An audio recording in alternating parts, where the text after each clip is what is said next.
So baking soda is called sodium bicarbonate. So when you get baking soda, you soak it, like you make a solution of it. That is, you pour it into water, preferably lukewarm water, and then make it into a solution. Okay, then you soak your feet for about Hello beautiful people, it is your favorite YouTuber and student doctor here, Precious. So if you're new to this channel, you're absolutely welcome.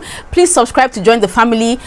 If you are a returning subscriber, I really do appreciate the love and the support, and I do not take you for granted at all. So guys, I just got ready for school and I thought to pop in here and share with you guys the home remedies for athlete foot. So without wasting any more of your time, let's just dive right into this video.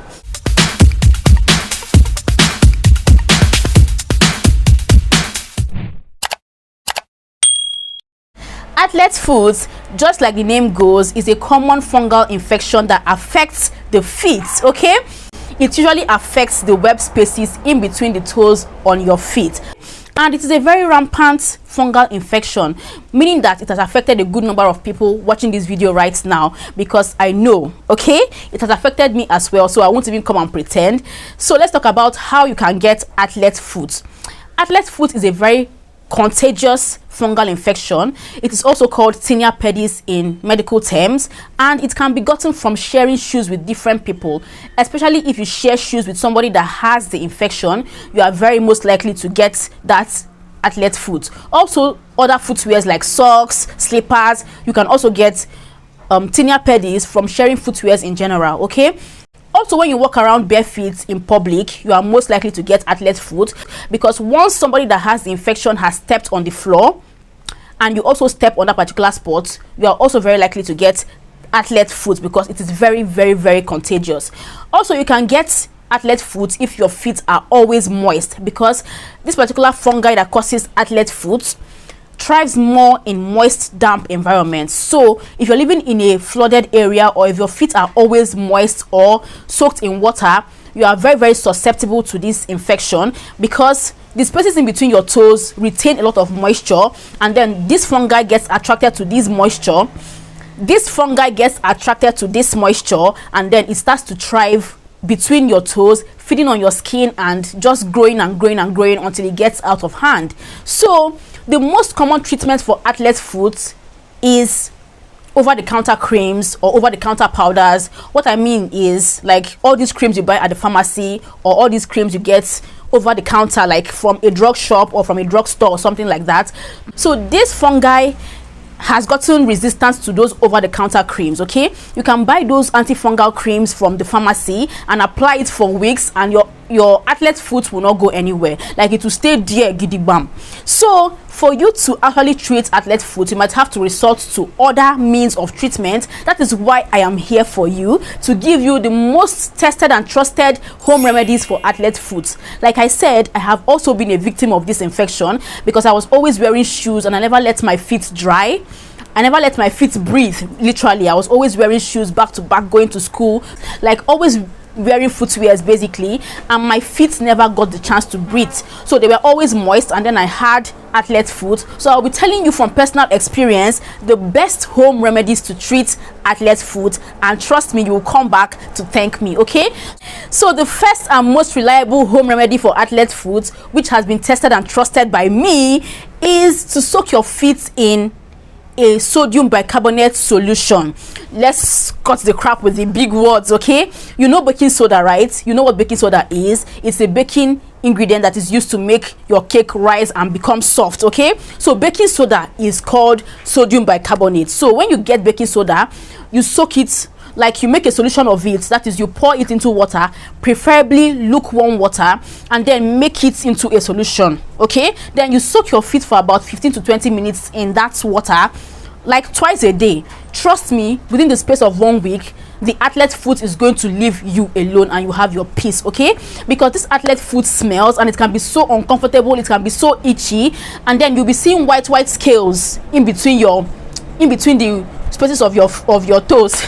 You'll be seeing white scales in between your toes, like your skin will literally be falling off, because the fungi feeds on the skin of your web spaces of your toes. Okay, so you'll be seeing that place will be flaky, it will be coming out, it will be falling off, and it can smell because this fungi also release waste, and the fungi waste is what smells. Okay, the next home remedy for this annoying infection is to get garlic and then pound it or smash it into a paste. Okay, once you get garlic, you smash it into a paste and then you apply it on your web spaces between your toes. Okay, because your fingers also have web spaces, but I'm talking about the ones between your toes. Okay, so you apply this garlic paste there and then you wrap your feet with something. You can wear a thick socks, or you can wrap your feet with nylon or with a cloth and then leave it overnight. If you keep doing this every night for 1 week, the athlete foot fungi will be a thing of the past to you. The next home remedy that you can try is tea tree oil. You can get it at skincare stores. Okay, all these skincare stores, it's just an essential oil that is very, very antifungal. Just like garlic, it has a very high antifungal ingredients in it, and it is going to help you get rid of athlete foot. But my warning to you is that you should not use tea tree oil directly on your skin. It's going to burn your skin. Okay, so you mix it with coconut oil as a carrier oil. Let it just be like a base where you put the tea tree oil into. So you get natural coconut oil and then add a few drops of tea tree oil to it, and then you can apply it on the web space. You can apply it on the web spaces between your toes. Okay, if you do this for 1 week or for a period of time, you definitely see some changes, and your skin will stop flaking and falling out. Your skin will stop being whitish between your webs. Your skin will stop being whitish at your web spaces between your toes. I know you get what I'm trying to say. Okay, the next home remedy for this annoying athlete foot fungi is to actually use vinegar. Okay, vinegar is antifungal, but it is very harsh, so you have to pour it into lukewarm water and then soak your feet just like you would do with the baking soda. Okay, you can use vinegar, soak it in water, preferably lukewarm water, and then soak your feet in the vinegar water mixture and allow your feet to be there for like 15 to 20 minutes. And if you do this for a week, twice a day, you definitely see changes. Okay, the next home remedy for your athlete foot is to actually use green tea. Okay, green tea is not only for detoxing your body, it's not only for slimming down. You can use green tea to treat your athlete foot. Okay, just get a few tea bags of green tea and then soak it in lukewarm water. Once you have extracted the juice from the green tea, you can trash the green tea and then soak your feet in the green tea solution for a good number of minutes, like 15 to 20 minutes, and leave your feet in there. Green tea has antifungal ingredients that will help get rid of that athlete foot that you have, that has been smelling, that has been flaking off, that has been annoying you, and all what's not. The last and the final home remedy for athlete foot is to use powder. Okay, make sure that your feet are always dry at all times. So before you wear your shoes, or before you wear your socks, just apply powder on your feet because it helps to keep your feet dry. You can also wear socks that absorb moisture. Okay, all these socks like cotton socks or socks that absorb moisture, so that your feet is always dry and the fungi does not have any moisture that will help it to thrive. Do you understand? So you always have to keep your feet dry by using talcum powder on your feet and by wearing socks that will absorb moisture from your feet. Also, another way to get rid of fungi, athlete foot fungi, is to let your feet breathe. Like, let your feet breathe. Sometimes wear slippers, sometimes wear sandals. You don't always have to wear shoes, that is cover shoes and sneakers every time. Let your feet breathe so that it will be less. Let your feet breathe so that it will be less moist and you'll be able to like air your feet from time to time. Okay, so how do you prevent yourself from getting this athlete foot in the first place?